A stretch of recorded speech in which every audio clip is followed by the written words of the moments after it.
Breeding pairs ఏమి machinery కాదండి. వాటికి ఒక కొంత టైం ఇవ్వాలి మనము. అంటే మీ దగ్గర 4 ఎగ్స్ గాని, 5 ఎగ్స్ గాని పెట్టినప్పుడు అందుట్లోంచి మూడో, నాలుగో, రెండో తీస్తా ఉంటాయి. తీసినప్పుడు మొత్తం ఒక్కసారిగా మీరు హ్యాండ్ ఫీడ్‌కి తీసుకోవద్దు. అట్‌లీస్ట్ ఒక చిక్కయినా అందుట్లో ఉంచండి. మీరు ఆ ఒక్క చిక్కు కూడా అందులో ఉంచకపోతే ఆటోమేటిక్‌గా అవి మేటింగ్ అవుతాయి. మేటింగ్ అయిన తర్వాత వెంటనే మళ్ళీ గుడ్లు పెట్టడం స్టార్ట్ అయ్యిద్ది. పెట్టి మళ్ళీ పొదగటం స్టార్ట్ అయ్యిద్ది. వాటిలో బ్రీడింగ్ పేర్లు ఇక శక్తి నిలవదు. ఇక రెండోసారి నుంచో, మూడోసారి నుంచి అసలు గుడ్లు పెట్టడమే మానేస్తాయి. ఒకవేళ పెట్టినా కూడా అవి ఫర్టైల్ కావు అవి. చూసుకోండి ఎప్పుడైనా సరే వాటికి టైం అంటూ ఉండాలి. అట్‌లీస్ట్ 1 చిక్ అయినా ఉంచండి. అది గుడ్ల మీద కూర్చొని చిక్స్ తీసి మళ్ళీ ఆ చిక్స్‌ను పాలు ఇచ్చి, ఆ చిక్స్‌కి ఫీడ్ ఇచ్చి అన్నీ చేసినప్పుడు వాటికి అంత దగ్గర శక్తి ఉండదండి.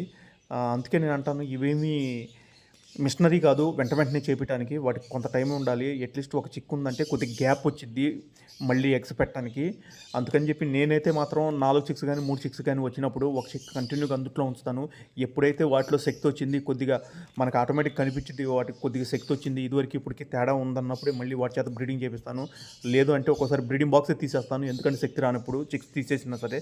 అట్లా చూసుకోండి. లేదంటే ఈ 2 సార్లు, 3 సార్లు ఎగ్స్ పెట్టిన తర్వాత ఇక ఆటోమేటిక్‌గా అవి సన్నగా అయిపోయి ఇక ఎందుకు పనికి రాకుండా పోతా ఉంటాయి.